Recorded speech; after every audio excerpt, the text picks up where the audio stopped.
Por cierto, grabé eso en video. Willy va a salir en la toma. Bueno, entonces, Tú vas a dar la charla. ¿verdad? Él dijo tú para que todos digamos nuestro nombre. Primero yo. Listo, claro. David, Mary. Está bien. Aún así, Vinimos 1473 kilómetros desde Silver City, Nuevo México. increíble. Y tú también tienes que hacerlo. Y Willy está contigo. Y... Willy. Bien, estoy aquí sentado con mi cuñado Kelly, que es agricultor en México, y su hermanito Davey. No sé si debería llamarte Dave a estas alturas. Te he llamado Davey desde que te conozco. Está bien. Y Davey es ranchero en Nuevo México. Así es, y esta es la primera vez que Dave viene a nuestro pequeño, ya sabes, rancho, por llamarle rancho a algo. Una vez alguien me preguntó en YouTube, ¿qué estás criando en el rancho? Y yo dije, gatos, estamos criando gatos aquí, ranchero de gatos. En ese momento teníamos como 9 gatos. Así que, pero Dave y tu esposa Mary, ustedes viven en un rancho de verdad. Ha estado en tu familia por un par de generaciones y es un rancho antiguo, bien establecido, con mucha historia. Esa esquina del mundo tiene mucha historia, ¿verdad? Justo al sur de Silver City, Nuevo México. Está bien. Ambos crecieron en México. México, sí. México, pero vives en Nuevo México. Sí, podrías decir que mi familia ha criado ganado y cultivado en ambos lados de la frontera. ¿En ambos lados de la frontera? México y Estados Unidos. Tenía 13 años la primera vez que fui a la zarza que recuerde. Y la primera vez que fui a las colonias fue cuando tú y Shell se casaron. Creo que yo tenía más o menos esa misma edad, 12 o 13 años tal vez. Pero pensé que te haría la pregunta que ya hablamos brevemente, pero la pregunta que creo que todos tienen en mente, y tal vez seas la mejor persona a quien preguntarle sobre el gusano barrenador. ¿Qué está pasando con el gusano barrenador? ¿Es tan grave como creen que es para un ganadero? ¿Tú cómo lo ves? Sí, probablemente todavía no han descubierto completamente el origen, pero supuestamente, según México, ha venido desde Sudamérica, como Nicaragua o Honduras, Guatemala tal vez, y se ha infiltrado, se ha metido en el estado de Chiapas. Allá abajo usan ganado Brahma, es de baja altitud, cerca del nivel del mar, así que usan ganado Brahma. Hay muchas moscas y garrapatas allá, pero por ahí es donde se ha infiltrado. Y supongo que dicen que nuestra presidenta Sheinbaum de México permitió que entrara mucho ganado sudamericano que estaba contaminado con el gusano barrenador. Y ahora México ha estado luchando contra eso. Las uniones ganaderas mexicanas han estado luchando contra eso para ayudar a erradicarlo. Pero claro, durante todo este tiempo se ha ido acercando a la frontera norte, que es por donde empezó a llegar a Estados Unidos, y tienen algunos casos en Texas y en el ganado, y supongo que hay algunos otros estados que podrían tenerlo. Pero sé que ahora mismo Nuevo México lo tiene, tal vez con un perro o un par de perros y algunos gatos, y algunas mascotas podrían tenerlo, y no he escuchado ningún informe de que el ganado lo tenga todavía. Pero, así que cualquier mamífero puede contraer el gusano barrenador. Sí, eso creo. Sí. Sabes, el gobierno mexicano que está actualmente a cargo, cuando tomó el control del gobierno federal, les retiró financiamiento a muchos de los programas fitosanitarios que estaban orientados al control de plagas. Y entonces, ya sabes, piensas, bueno, ¿qué efectos tendrá eso? Bueno, esta es la consecuencia. Y esta no es la única consecuencia. Hemos visto otras cosas, frutas. Y verduras. Probablemente. Sí. Entonces, sabes, cuando éramos niños, recuerdo que mi papá, el gobierno estadounidense, tenía un agente viviendo justo enfrente de nosotros, cuyo trabajo era simplemente erradicar el gusano barrenador, y solo seguían moviéndose hacia el sur durante toda su vida. Y luego, ya sabes, él le daba a mi papá tubos de ensayo y salíamos, y cuando encontrábamos una res que tenía gusano barrenador, Welford Farnsworth era del USDA. Sí, estaba en México. poníamos esos tubos de ensayo, ya sabes, tenían alcohol y se los llevabas a él y él los analizaba y luego ellos criaban los gusanos barrenadores, los esterilizaban con rayos X y luego los soltaban desde aviones. Y estas moscas solo se aparean una vez en su vida, así que se aparean y son moscas estériles. O sea, estériles. Así que estarías erradicando lentamente la población, y a medida que una zona quedaba libre de la plaga, seguían moviéndose hacia el sur. Y tomó 40 años llegar hasta Centroamérica. Así que es una tragedia que se haya puesto tanto esfuerzo en algo que se pudo haber prevenido con un poco de control. Al llegar a ese estrecho pedazo de tierra entre Centroamérica, entre Sudamérica y Norteamérica, hubiera sido fácil tener una barrera fitosanitaria ahí, pero... Escuché que eran 37. Hubo asesinatos previos. Fue en el último ciclo electoral. Solo porque todos estaban luchando por poner a su gente en los lugares correctos. Y sí, ella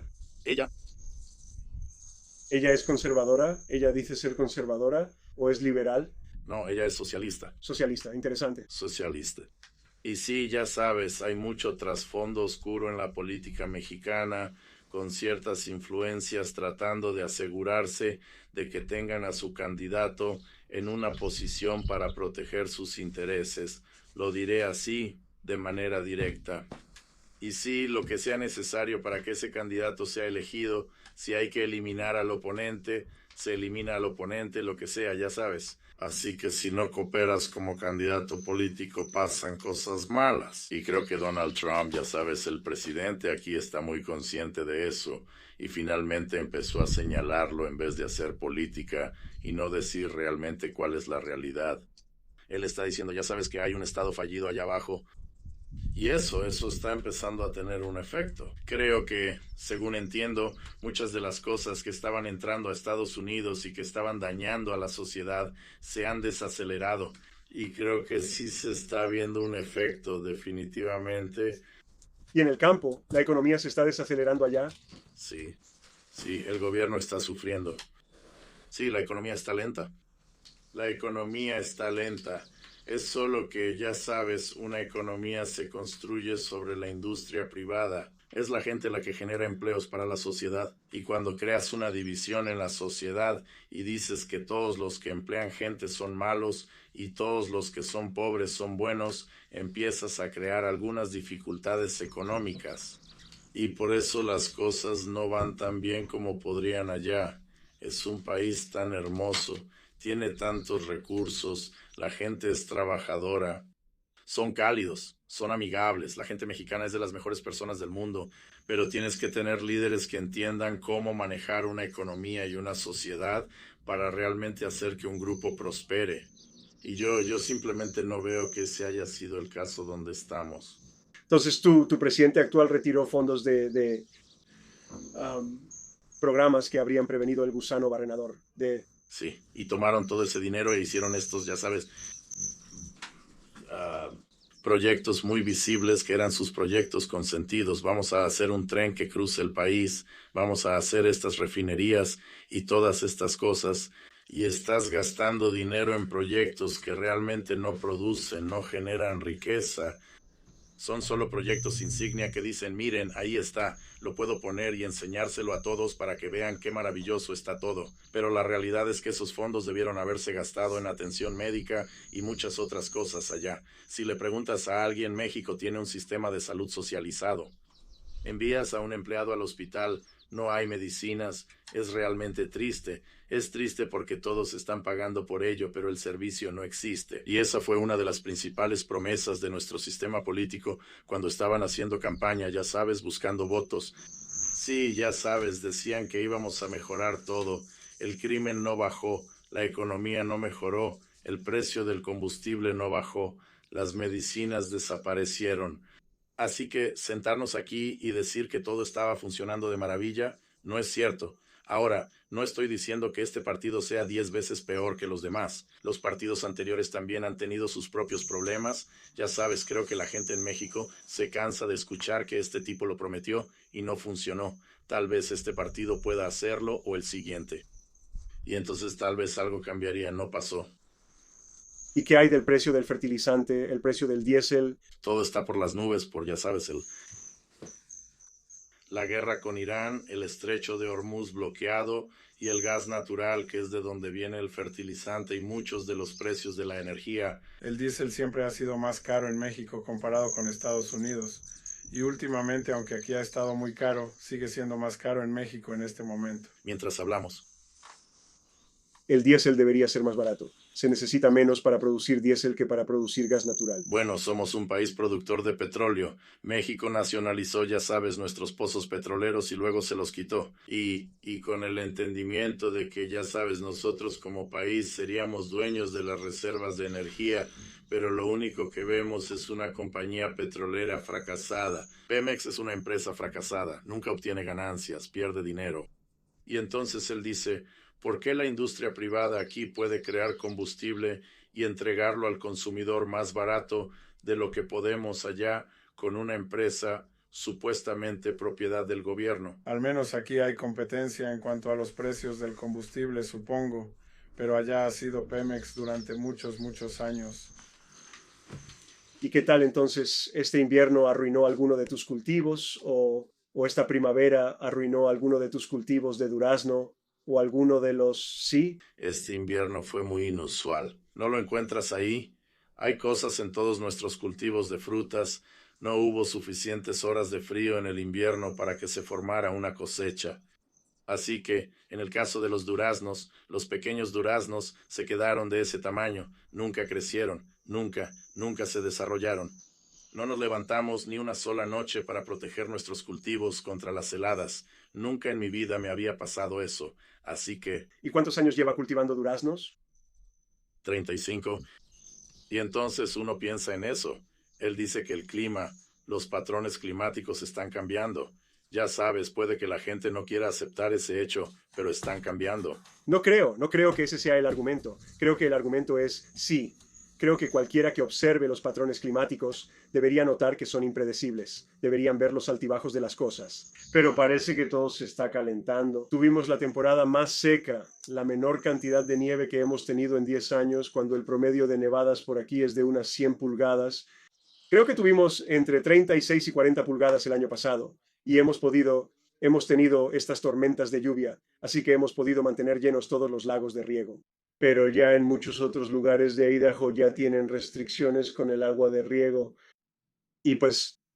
Sí, eso nos pasó el año pasado. Estábamos en una sequía severa. Habíamos estado en una sequía de 3 años. O sea, las cosas realmente se pusieron desesperadamente mal. Los pozos se secaron, los lagos se secaron. Estuvo mal, claro, sí. Y pasamos de ese extremo en junio del año pasado a inundaciones históricas en julio. No habíamos visto inundaciones así en 50 años en el mismo verano.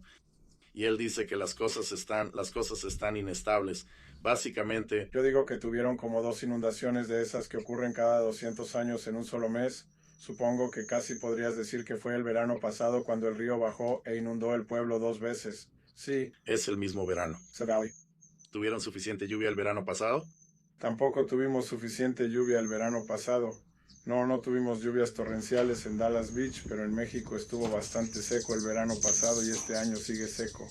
Entonces mides eso por tus estanques de retención, o cómo mides lo que está pasando. Simplemente hago un promedio de lo que marcan los pluviómetros para todo el rancho. Nuestro rancho tiene unas 40,000 acres o más, incluye tierras de la BLM, tierras privadas y arrendamiento estatal. Tenemos diferentes pluviómetros en diferentes ubicaciones. Esto es como hacer un promedio general. Y el año pasado creo que nuestro promedio anual se supone que debe ser de unas 13 a 15 pulgadas al año. Pero el año pasado solo tuvimos como 7, quizás 6.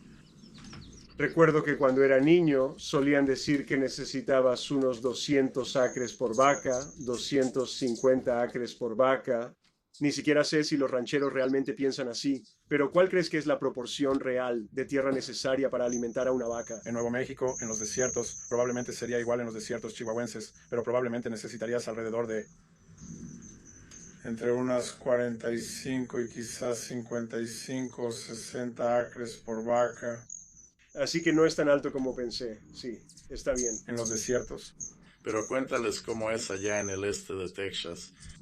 2 acres por vaca. ¿Vas a pensar que Hawái es tan húmedo y verde? Si quieres algo más extremo, ve a Hawái. Ahí solo necesitamos como medio acre para unas 10 vacas.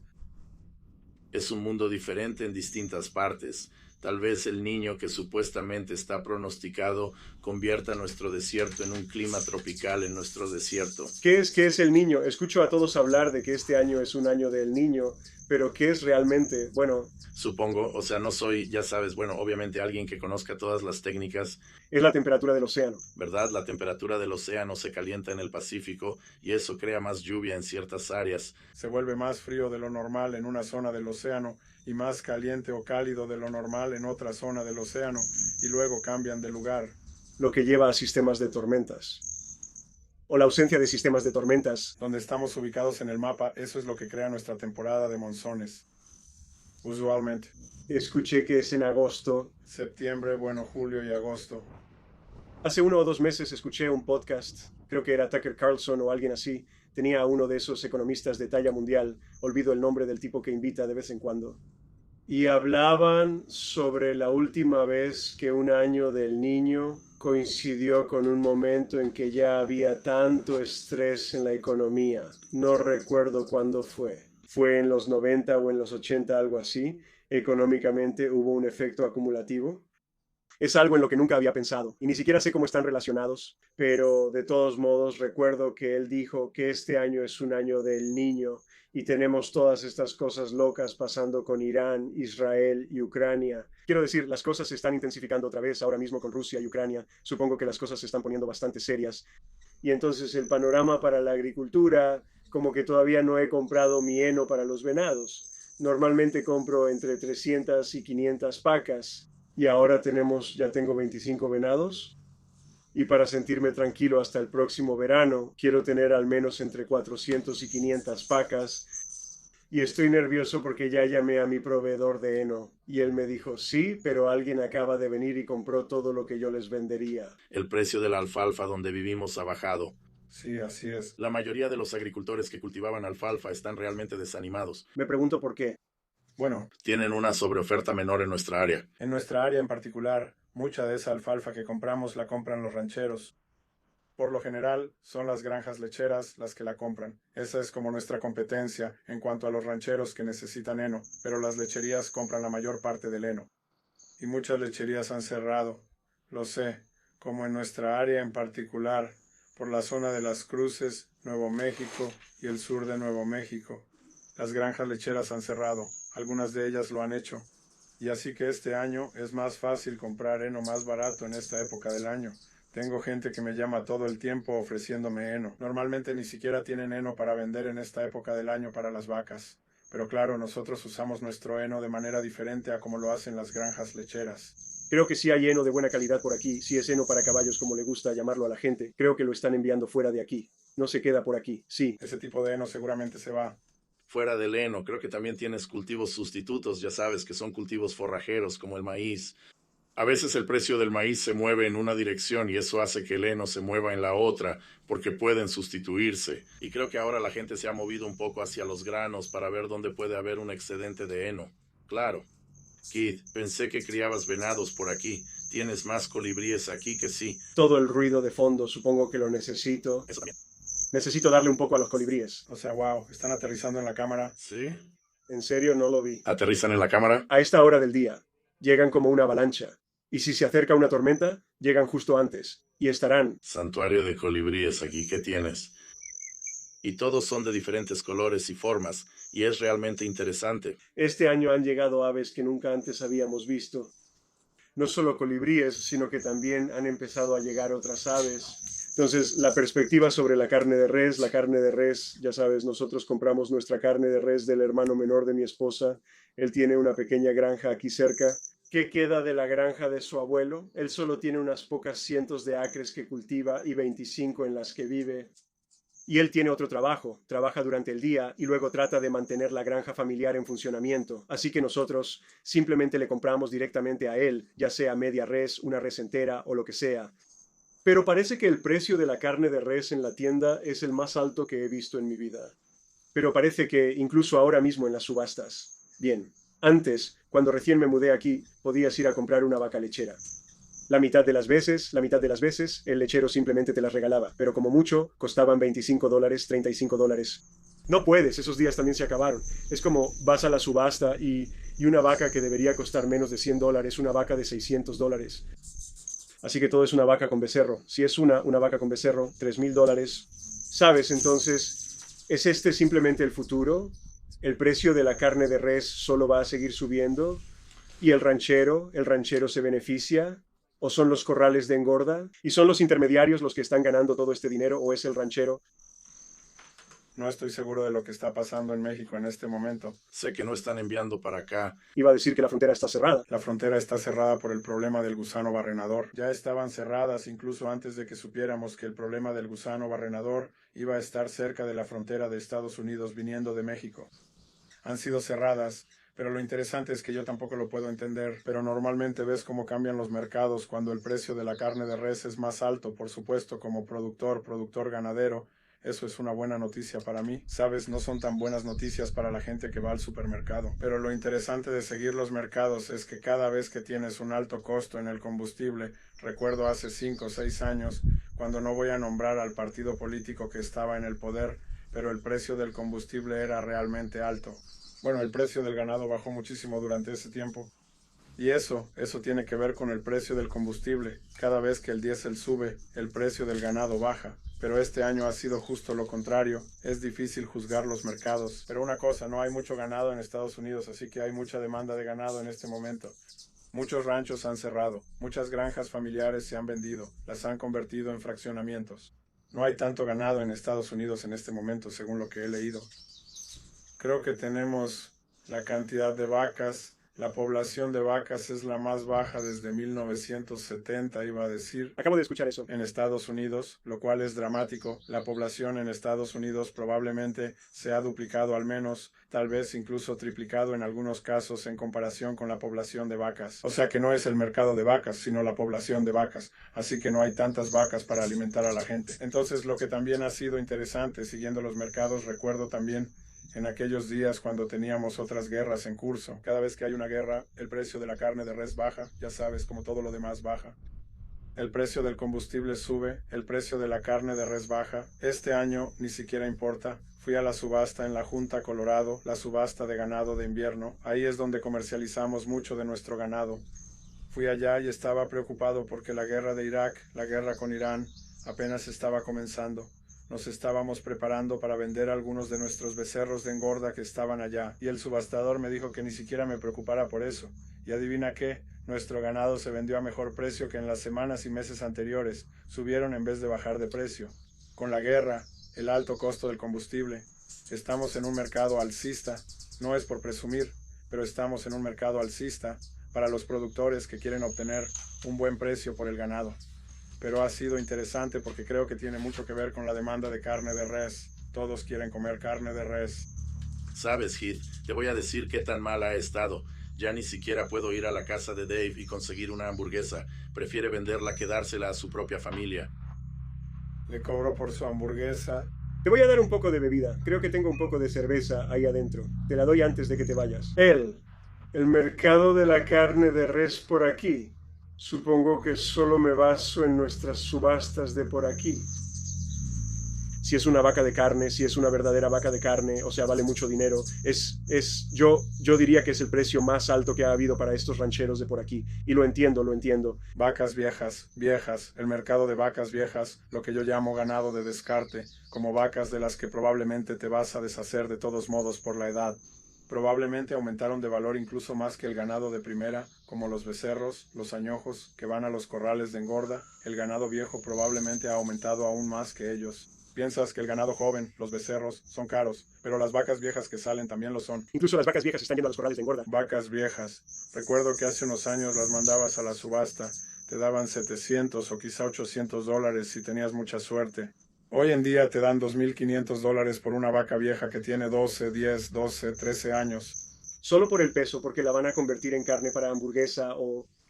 Que normalmente las vacas viejas, eso es en lo que se convierten, en hamburguesas, carne molida para restaurantes y cadenas de comida.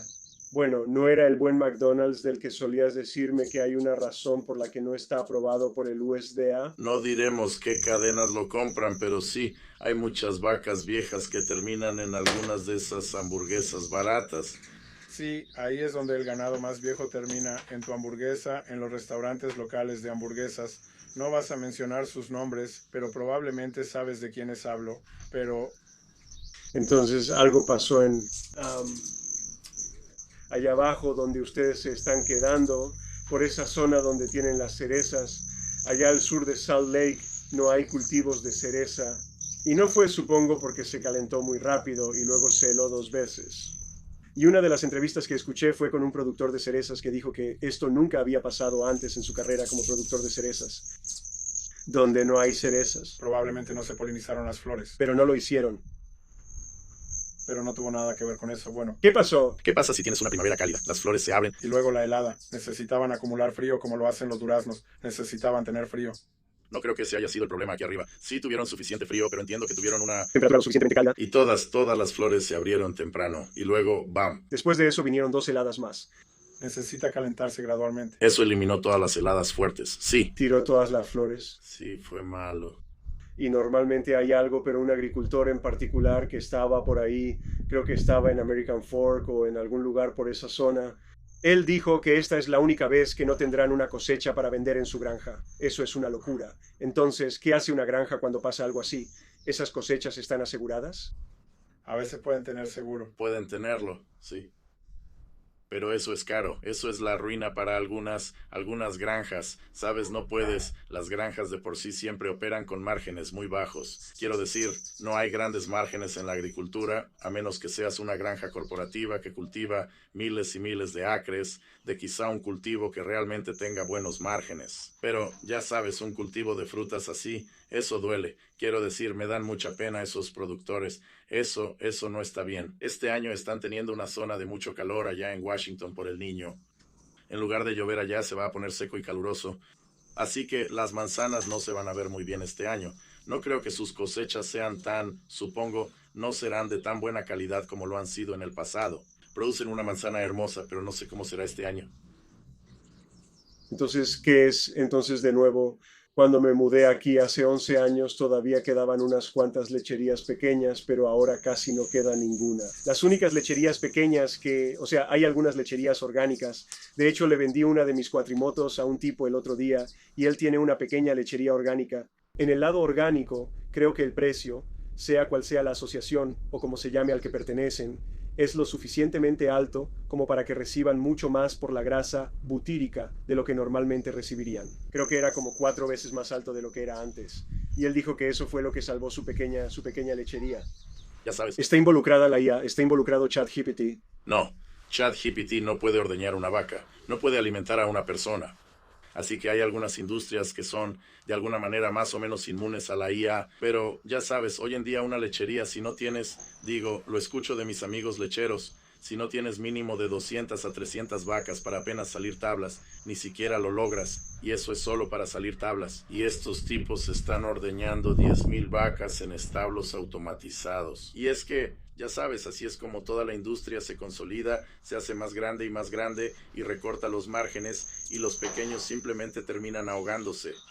Así que ya sabes, tienes que encontrar un nicho, leche orgánica o ya sabes otra cosa e innovar o simplemente te van a devorar.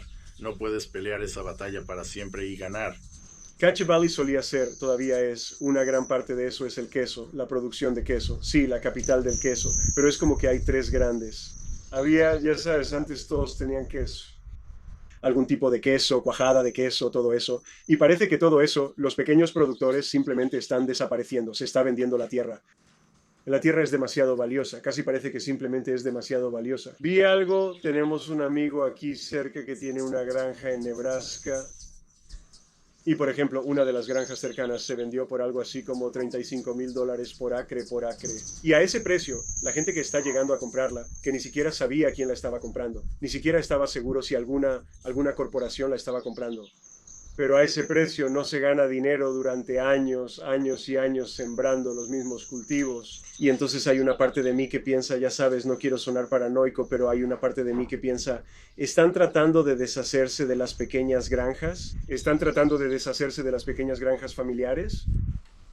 No lo sé. Me preocupa el futuro de la agricultura. Y nuestra comunidad es mayormente agrícola. Al menos solía ser una comunidad mucho más basada en la agricultura.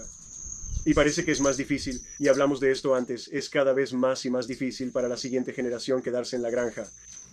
Que ya sabes, cuando la tierra es tan valiosa, supongo que la tierra se vende. ¿Creen que alguno de sus hijos, supongo que esta es una pregunta para ambos, que alguno de sus hijos va a tener la oportunidad de hacerse cargo y mantener la granja y el rancho dentro de la familia? En mi caso, eso espero. Algún día ese sería el caso donde los hijos puedan tener algo que hacer, pero probablemente tendría que ser establecido como un patrimonio, pero probablemente aún así van a tener que tener sus trabajos habituales aquí para que puedan mantener el rancho funcionando. Pero es tanta la demanda que ha tenido la carne de res que ojalá sigamos en el negocio y haya una alta demanda de carne de res, pero al mismo tiempo es algo triste que, ya sabes, otros ranchos tengan que vender o haya otros incentivos para que la tierra, como dices, simplemente valga mucho más dinero. Ya no dedicarse al rancho ni a la agricultura y que se venda. Lo triste es que ya no hay suficiente espacio para producir alimentos, ya sea carne de res, frutas y verduras o alguna otra forma de agricultura. Pero mucha de la tierra cada vez es menos y menos, y eso también la hace valer más y más. Hay más demanda, pero simplemente es más difícil para negocios como el nuestro mantenerse en pie, especialmente cuando es un negocio familiar. Es difícil pasarlo a la siguiente generación a menos que lo tengas bien organizado para que todos en la familia puedan participar a su manera y que tenga un valor que ayude a poner comida en la mesa y alimentar a suficientes familias. Pero eso cada vez es más difícil de asegurar. Luego tienes que lidiar con los impuestos de herencia si se lo pasas a tus hijos. Ya sabes, tienes que tener un testamento. Alguien muere y tienes que pagar el impuesto de herencia. Estrategia fiscal. Y entonces, ya sabes, creo que si ese impuesto, el impuesto de herencia, no se aplicara a algo como una granja o un rancho, sería algo bueno porque terminas acabando con la granja familiar. Ya sabes, es como la granja. La granja ya pagó sus impuestos 2 veces y a veces 3 o 4 veces en su historia. Ya sabes, simplemente paga impuestos una y otra vez por lo mismo, cuando se aplica un impuesto de herencia. Supongo que se podría decir así. ¿Tu papá amaba más la ganadería que la agricultura o la agricultura más que la ganadería? Creo que amaba más la ganadería. Amaba a sus vacas, sí. Él solo tenía tierras de cultivo porque las tenía, pero no le gustaban. Era ranchero de corazón, vaquero. Vaquero de verdad, le encantaba el rodeo, le encantaba montar, lazar, le gustaba ir a las recogidas de ganado, estar ahí, manos a la obra. Pero también le gustaba la tierra, le gustaba manejar el tractor y le gustaba arar el campo y sembrar alfalfa, avena o trigo. A ti también te gusta eso. Creo que los huertos frutales son algo con lo que él tenía mucha paciencia, porque eso requería mucho más trabajo, más delegar y planear todos los detalles. Pero había mucho dinero antes del Telecán. ¿No había mucho más dinero en eso? Sí. En el negocio de la manzana, México tenía una economía muy buena. O sea, si tú eras agricultor antes del Telecán, realmente era un buen negocio. Hoy en día, ya sabes. Los cítricos y las manzanas valen mucho dinero. Creo que a la familia le fue bien en esa época con la fruta, y eso realmente fue lo que financió la adquisición de los ranchos. Ranchos. Pero hoy en día no es nada parecido a eso. ¿Tu papá, Max, también creció trabajando en la agricultura? Sí. Sí, así fue, granjas lecheras. Granjas lecheras. Mi abuelo tenía algunas vacas lecheras y también cultivaba un poco. El abuelo Tom probablemente tuvo uno de los primeros tractores que llegaron al pueblo en aquellos tiempos, mucho antes de que naciéramos. Allá en México. ¿En serio? Sí, tal vez alfalfa. Mucha alfalfa, sí, solo el grano básico y la alfalfa. Sí. El granero viejo, uno de esos que ves aquí en Idaho, ya sabes, los graneros de estilo antiguo. Teníamos uno de esos y era bonito, era divertido jugar ahí de niños entre las vacas y todo eso. La vida era buena, ya sabes cómo es, así era nuestra. Nuestro papá empezó junto con nuestros 2 tíos. Tenían un negocio familiar.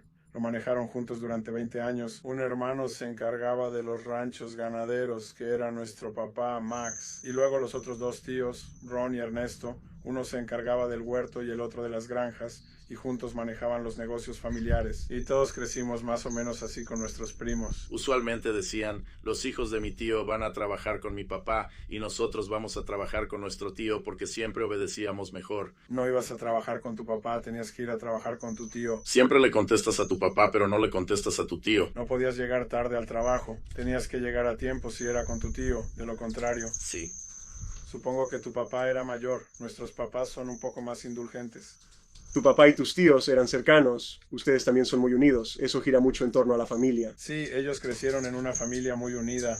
Probablemente son de los pocos negocios familiares que realmente sobrevivieron allá en México, porque muchas otras granjas y negocios familiares siguen existiendo, pero ellos probablemente sobrevivieron más tiempo.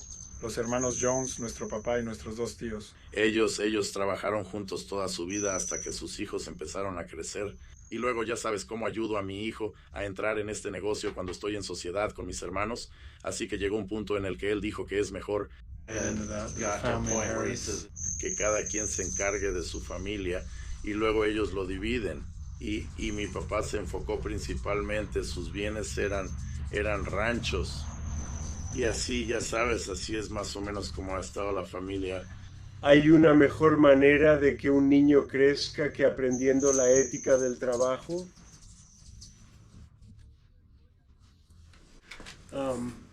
Sabes, creo que para cuando yo llegué, mi papá ya había estado fuera del rancho por bastante tiempo, pero siempre decía cosas como, los animales comen primero. Siempre decía cosas así, como cuando llegaba el momento de alimentar al perro de la familia, todavía le digo eso a mis hijos. ¿Cómo? Ya sabes, ¿por qué ir a alimentar a los animales antes de que comamos? Porque eso es lo que decía mi papá cuando él, ya sabes, él todavía, supongo que para entonces él estaba cuidando a las ovejas. Pero mi abuelo y sus dos hermanos tenían 2.500 ovejas o lo que fuera. Y era la compañía de ovejas de su papá, Nephi Skinner. Y ya sabes, ellos crecieron cerca de la tierra, ya sabes, hablamos de esto antes. Como no conozco a ningún agricultor que no esté pensando a largo plazo en la calidad de su suelo, en los futuros productos que su suelo va a producir, y tienes que tener una visión a largo plazo. Sabes, en mi caso también hay que proteger el entorno en el que vive el ganado en la granja. No puedes cultivar los tipos de cultivos equivocados, tienes que rotar tus cultivos.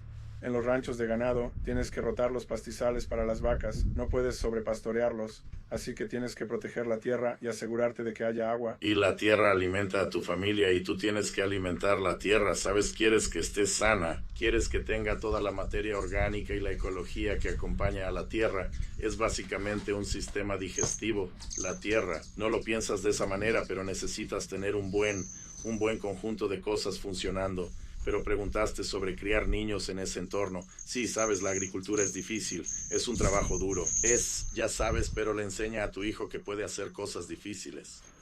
Y cuando estás atrapado en una ciudad, y así es la vida hoy en día, ¿qué pones a hacer a tu hijo todo el día cuando, ya sabes, solo hay un pedazo de césped al frente que puede cortar en 20 minutos? Y luego, ¿qué más haces? ¿Sabes? Y así, pero en una granja siempre hay más trabajo que tiempo. Así que, ya sabes, súbete al tractor y aprendes a manejar tractores cuando eres pequeño, antes incluso de saber manejar un auto. Y tienes una responsabilidad y sabes, estás a pleno sol y simplemente aprendes que puedes hacer cosas difíciles.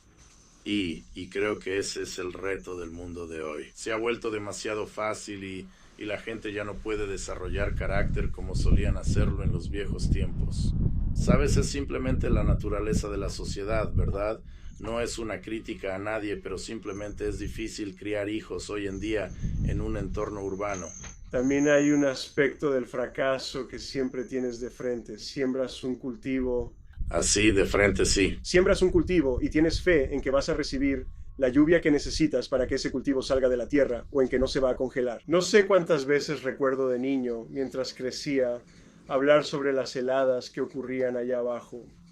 Y por alguna razón, tengo el recuerdo de ti con una bolsa de basura amarrada a un duraznero afuera de tu ventana. Observa el viento. Y podías ver que mientras eso siguiera moviéndose, no iba a bajar. Pero en cuanto se paraba, sí. Sí, mientras haya viento moviéndose, está trayendo ese aire más cálido de arriba de vuelta al suelo y las cosas generalmente salían muy bien. Así que observas la dirección del viento, observas la temperatura, la humedad, muchas cosas. Te conviertes en meteorólogo. Pero sabes, de verdad, muchas veces he pensado que debería llamar o renombrar mi negocio como Granjas Las Vegas porque es una apuesta. Apuestas legalizadas, estás apostando. Sí, es solo que es arriesgado. ¿Cuáles son los cultivos principales en los que te enfocas allá? Bueno, en nuestra zona se cultivan muchos duraznos, mucha alfalfa, muchas nueces pecanas. Ese se ha vuelto un cultivo muy popular. Cebollas. Cebollas ahora, chile. Esos son cultivos muy comunes en nuestra zona. Todavía hay muchos granos. Los granos requieren mucha agua y el retorno por el agua invertida no es muy bueno. Y tú compites contra el agricultor del Medio Oeste que normalmente cultiva con agua de lluvia, ya sabes, y ese tipo de cosas. Y luego ellos tienen miles de acres y ya sabes, un agricultor y una o dos personas con esas máquinas enormes trabajando ahí. Eso es muy eficiente. Y las leyes de México no te permiten ser dueño técnicamente de más de 120 acres por persona, así que puedes imaginar lo ineficiente que es dividir la tierra en pedacitos pensando que de alguna manera estás beneficiando a toda esta gente con estas pequeñas granjas. Bueno, eso pudo haber funcionado, ya sabes, hace 50 u 80 años. Hoy en día no funciona. O sea, no puedes competir cuando tienes una granja que, bueno, es como tener un establo lechero de 20 vacas, no puedes competir. Tienes que ser capaz de adquirir extensiones de tierra más grandes, y eso significa que las personas que trabajan esa tierra tienen que encontrar algo más rentable que hacer. Pero México todavía no ha llegado al punto de poder reconocer eso. Todavía estamos tratando de pensar que somos una economía agraria y más moderna. Mi papá señaló una vez que nunca había conocido a un agricultor que fuera ateo, algo así. Tú puedes. Es algo parecido a la frase del ateo en la trinchera, porque la vida de un agricultor, su sustento, depende de ello. El sustento de su familia es tan, ya sabes que ahí tal vez se reza mucho. Claramente se reza mucho. Definitivamente. No hay oraciones más sinceras que las de un agricultor desesperado. Sí. Viendo una nube de granizo cayendo sobre ti, encima de ti, o una sequía o algo así, esa desesperación de decir, no puedo controlar esto, no hay nadie a quien pueda llamar, no puedo gastar dinero para arreglar esto. Todo está en manos de Dios, sí, desesperado. En la agricultura, la lluvia puede ser buena para los ganaderos, pero podría ser mala para el agricultor. Recuerdo haber orado en nuestra iglesia una vez y pedir que llegaran las lluvias, ya sabes, de cualquier forma que pudieran llegar, pero solo orando. Ayunando, orando con fervor para que llegara la lluvia. Y luego, después de que terminó la iglesia, mi primo salió y me regañó porque, bueno, ¿por qué quieres tanto la lluvia? Sabes, todavía tenemos nuestras cebollas saliendo de la tierra. Se van a arruinar con tanta lluvia. Así que en broma le pregunté, bueno, la próxima vez que ore, ¿quieres que le dé a mi Padre Celestial las coordenadas en el mapa de dónde mandar la lluvia y ser un poco más específico? Las coordenadas GPS de dónde está la lluvia. ¿Verdad? La granja de este tipo. En el rancho de este tipo no llueve, o viceversa. Dicen que los agricultores dicen, ya sabes que Dios dijo, toda la lluvia que quieras, solo mándala en una tubería de 10 pulgadas. El riego presurizado para los rancheros también es una broma. Dijeron que Noé podría haber sido un ranchero, no un agricultor, pero tal vez era un ranchero porque tenía a todos los animales en el arca. Pero le preguntaron a Noé después del gran diluvio, bueno, Noé, ¿qué piensas de toda esa lluvia que acabamos de tener? Y él como que miró hacia el cielo y dijo, bueno, estuvo bastante bien, pero creo que si tenemos otra igual que esta, estaremos bien este año. Una ronda más. Una ronda más de eso, vamos a superar esto. Probablemente caerá suficiente lluvia para el ranchero. Sí, sí. Mi papá veía que venía la lluvia y decía que es como si cayeran centavitos y dólares del cielo porque convierten ese pasto en alimento y la vaca es tu mecanismo para convertirlo en dinero, ¿verdad? Así que tu pequeña podadora anda por ahí comiéndose todo el pasto y luego se convierte en, recuerdo. Mi papá decía que podía venir nieve, lluvia, granizo, lo que sea que quiera mandar que caiga. Y yo decía, ¿qué pasa si es granizo y le pega a tu vaca en la cabeza y la mata? ¿Aún así vas a orar por eso como creyente? Busca una mejor raza, ¿verdad? Bueno, simplemente les pondremos cascos a nuestras vacas, les pondremos cascos. Cascos infernales. Sí. Sí, como sea que venga. En nuestra congregación, en nuestra iglesia, es muy común escuchar a alguien orando por lluvia. Es algo muy, muy común porque es de abundancia o de escasez. ¿Sabes? Es como especialmente en esta época del año, incluso con mis pequeños venados aquí arriba. Estas pequeñas tormentas de lluvia que pasan sí importan porque en conjunto traen pasto nuevo y otros beneficios. Sí, y todo va cuesta abajo hacia el lago. Todos nuestros lagos por aquí son lagos de riego.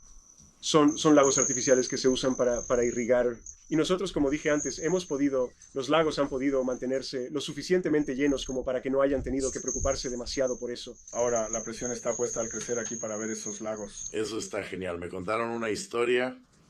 Eso sucedió aquí arriba en una de las congregaciones de la iglesia, donde todos estaban pasando por una sequía, y era un día extremadamente caluroso, y fueron a la iglesia y todos estaban quejándose, y un tipo dice, ¿de qué están hablando? Esto es perfecto. Y él dice, bueno, ¿de qué hablas? Y él responde, el calor va a derretir las cumbres nevadas de las montañas, los arroyos van a empezar a correr de nuevo. ¿Sabes? Él podía ver el beneficio de hacia dónde llevaba esto la naturaleza, ¿sabes? Así que a veces solo buscas el lado positivo donde sea que puedas encontrarlo. Entonces, ¿cómo fue? ¿Cómo fue crecer en México en una comunidad pequeña en su mayoría? Un pueblo bastante pequeño. Creciste con muchos primos, mucha familia, muchos amigos, pero en un pueblo pequeño, más que nada. Yo tengo mis teorías sobre los pueblos pequeños, que hay un tamaño de pueblo que si es más chico, ya es demasiado pequeño. Cuando mis papás se mudaron allá a Perwin Perrin, 1000 personas, eso ya es demasiado pequeño.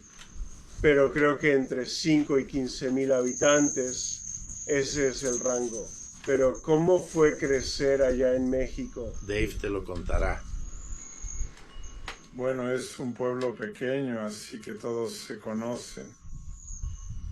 Y una cosa que recuerdo al crecer es que todos, ya sabes, ni siquiera éramos familia o parientes, pero todos nos sentíamos como una familia entre nosotros. Y todos cuidan y se preocupan por los demás como si fueran su propia abuela, madre, tía, primo, tío o lo que sea. Todos cuidan de todos. Y así es también, ya sabes, con la agricultura y la siembra, donde todos cuidan de todos. Y si alguien necesita ayuda en su rancho para reunir su ganado, van y lo hacen. Si necesitan ayuda con el tractor de la granja porque su tractor se descompuso, la gente siempre está dispuesta a ayudarse unos a otros. Sabes, es como si todos fueran una sola familia, aunque a veces no sean parientes en un pequeño pueblo agrícola, así es. Lo que iba a decir es que, ya sabes, creces en ese tipo de grupo de personas tan unido y especialmente si la gente se queda en esa zona por 2 o 3 generaciones, siempre sientes que tienes raíces. De ahí vengo yo. Es mi gente. Vas a casa y dices, esta es mi gente. Y parece que en el mundo de hoy todos crecen y luego todos tus hijos se van en diferentes direcciones. Y luego te mudas para seguir a tus hijos. Y entonces dices, bueno, ¿dónde está mi base? ¿Dónde está la casa de mi familia? ¿Dónde está la tierra de mi familia? Y entonces como que pierdes un poco tu identidad, ¿sabes? Solía preguntarle a uno de mis amigos, recuerdo en la universidad le decía, bueno, ¿dónde están todos tus amigos de la preparatoria? No sé, todos están regados por todos lados. ¿Dónde están tus hermanos y hermanas? Están por todas partes. Y le dije, hombre, ¿cómo se sentirá eso? Sabes, yo sé exactamente dónde están mi mamá y mi papá, y dónde están mis hermanos y hermanas, y todos ellos, ya sabes, no todos, pero te da una base a la que siempre puedes regresar. Este soy yo, de aquí vengo.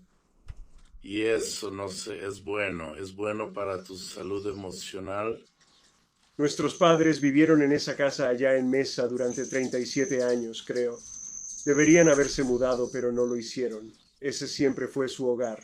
Pero tengo un amigo que es agente de bienes raíces allá en Queen Creek y mostró una foto de una casa que había vendido 6 veces en 1 año y medio. La misma casa había cambiado de dueño 6 veces en 1 año y medio. Y creo que eso es parte del asunto. Es como que nadie, y yo también soy culpable de esto, creo que esta fue nuestra mudanza número 18 para llegar aquí. Y espero y rezo que este sea el último lugar donde viva. Pero la gente se muda, la gente está comprando y vendiendo, están mejorando, consiguiendo algo más grande, mejor, lo que sea. Pero creo que hay un aspecto de estar conectado a algo cuando la casa no se vende. Cuando tal vez el rancho, como estábamos hablando, los abuelos de Steele viviendo en el rancho, en esa misma casa que ha estado en la familia ya por 6 generaciones. Sí. Sí, y te digo, después de que mi papá murió, yo yo entré en aunque ni siquiera fuera consciente de ello, entré en este tipo de proceso de tratar de averiguar, ya sabes, quién era yo, supongo, y mis raíces. Y creo que esa es parte de la razón por la que vinimos. De hecho, fue la razón principal por la que regresamos a Idaho. Pero hay algo poderoso en ir y vivir en un lugar donde el nombre, el apellido de la familia es familiar. Bueno, ustedes, y ya sabes, de tu lado de la familia, tienen una propiedad aquí, más o menos cerca, con la que se identifican. Y los miembros de la familia todavía van y la visitan, aunque ya no está en la familia, pero los edificios siguen ahí. Y eso, ya sabes, y eso proporciona cierto sentido de identidad. Pero, ya sabes, aún más cuando todavía tienes a tu propia familia viviendo ahí y la propiedad sigue estando en tu familia, eso todavía genera una identidad más fuerte. Así que sí, la tierra, no sé, trae sentimientos, especialmente cuando ha pasado por varias generaciones. No, cuando Reed cuando se pone su uniforme y practica deportes, cuando vamos a ese lado de la cerca, a Bear Lake, de inmediato le preguntan si es un Skinner de Bear Lake. ¿Eres un Skinner de Bear Lake? ¿Eres de ahí? Así que, no sé. Es que yo batallé cuando era joven con mi apellido, supongo, no sé, solo tratando de descubrir mi propia identidad. Pero hay mucho que decir sobre las raíces. Siempre he encontrado mucha alegría en conocer la historia familiar, igual que tú. Cuando me senté y hablé con Justin, ese tipo que vino de Irlanda del Norte para sentarse aquí, él se sorprendió de cuánto sabía yo, así de improviso, solo hablando sobre tu familia. Sí, sobre generaciones. Sabes, hay 5 generaciones en ese cementerio de allá. Bueno, no 5, pero mi bisabuelo está allá. Mi bisabuelo está allá. Hay un montón de familia extendida y hay una madriguera de tejón que ha estado en ese cementerio familiar desde que tengo memoria. Y Sidar tiene la instrucción de tomar mis cenizas y meterme en esa madriguera de tejón y echarle tierra encima, pero ya no dejan que nadie entierre a nadie más ahí. ¿A nadie más ahí? Sí, no sé cuál es el asunto, pero no, creo que si no sabes de dónde vienes, es como si te llevara el viento de un lado a otro, y es difícil. Bueno, ya sabes, parece, o sea, el concepto de no saber qué hacen tus genes es todas esas personas de las que estás hecho, y tal vez lo que ellos eran, lo que hicieron o no hicieron, y algunos de los retos que pudieron haber tenido, aunque sea vagamente, médicamente. Parece algo tan importante, ¿no? Si, por ejemplo, mi abuela tenía diabetes, él dijo, bueno, tal vez yo tenga una propensión a eso o a, ya sabes, demencia temprana, sea lo que sea. Y no solo eso, sino que también hay un sentido de identidad que viene de decir, ya sabes que mi abuelo hizo cosas realmente difíciles. Sabes, él fue el sheriff de ese pueblo y, hombre, le tocaron cosas difíciles. Personas con las que tenías que lidiar. O mi abuelo tuvo que cruzar las llanuras y soportar estas tormentas heladas que mataron a la mitad de la gente. Y él aún así sobrevivió, ¿sabes? Y empiezas a decir, wow, así soy yo en parte. Tal vez yo también pueda hacer cosas difíciles. Tal vez pueda hacer algo más. Y es importante saberlo, la genealogía es algo importante. Sí, no podría estar más de acuerdo. No podría estar más de acuerdo. Bueno, ¿cómo se ve el futuro para los agricultores y ganaderos? Vamos, saca la bola de cristal, que el dinos. ¿No tienes esa aplicación en tu teléfono? Es cierto, predice. No lo sé, sabes, todo va en ciclos. Y normalmente cuando empiezas a pensar que algo ya no puede empeorar, entonces todos se salen y el que se queda ahí de repente gana 1 millón porque se quedó, ¿verdad? Así que es difícil ahora mismo de mi lado de la frontera. Él está del lado estadounidense de la frontera. Pero... Sabes, mi consejo es, no seas el conejillo de Indias. Deja que alguien más lo descubra y luego tú perfeccionas la idea de ese tipo si te lo permite, pero no seas el conejillo de Indias.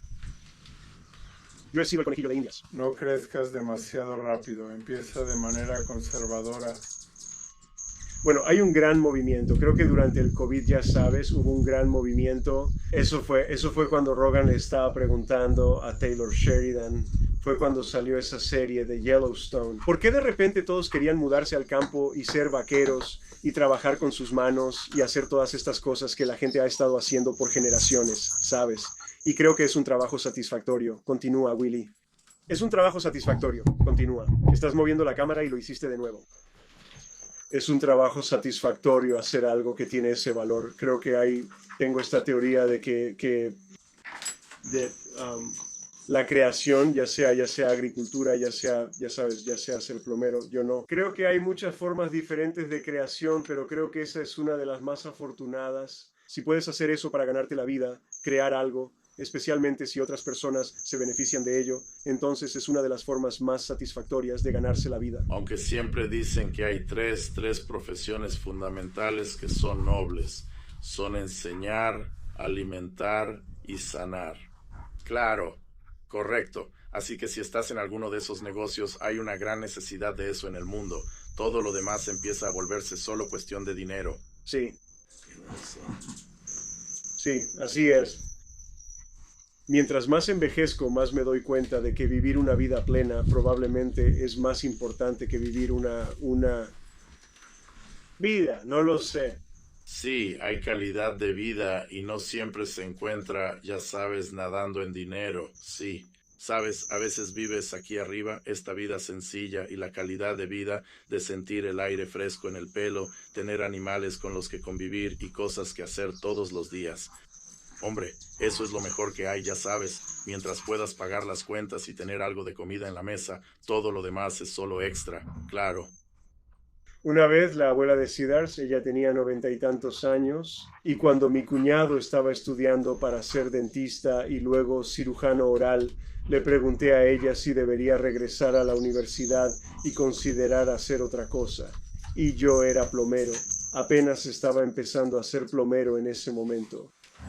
Y ella dijo, sabes, siempre habrá valor en el trabajo honesto. Y no entendí, no me cayó el 20 de qué, sabes, qué es el trabajo honesto. ¿Qué significa eso? Creo que trabajar con las manos es trabajo honesto. Pero he pensado en eso muchas veces desde entonces. Ella estaba casada con un agricultor y él también era maestro, un maestro de agricultura. Pero, ¿qué es el trabajo honesto? Y no lo sé. No voy a criticar a nadie por cómo se gana la vida. Pero creo que si puedes hacer algo satisfactorio de lo que otros se beneficien. Creo que vivimos en un mundo que está controlado por jueces y abogados, desafortunadamente.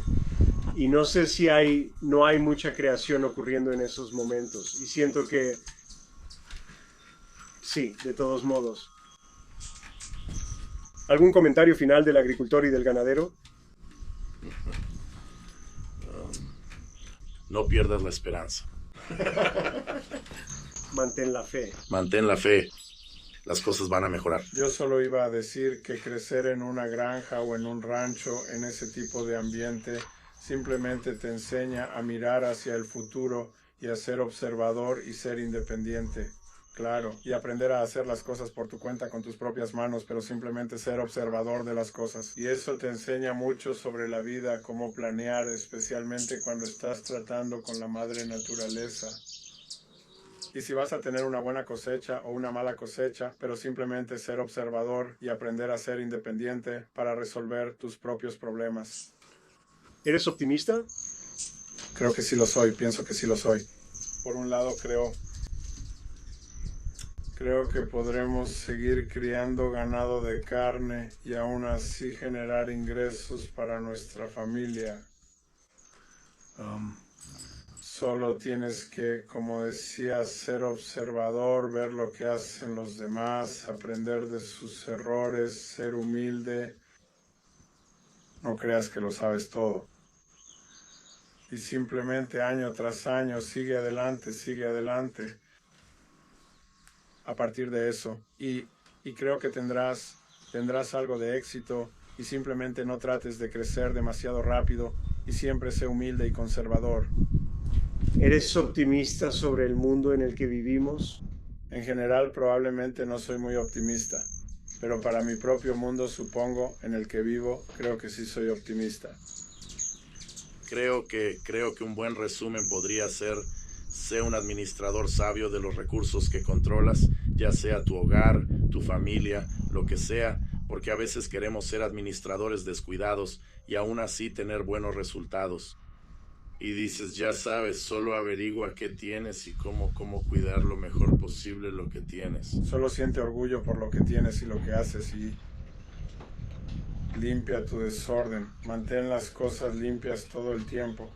Tienda tu cama. Eso es lo que hacía mi abuelo Tomás allá en la granja. Probablemente era uno de los agricultores más organizados. Siempre tenía sus tractores estacionados. O sea, yo podía estacionarme mal solo al lado del siguiente tractor, estacionado junto a así perfectamente alineados. Al final del día tenías que regresar.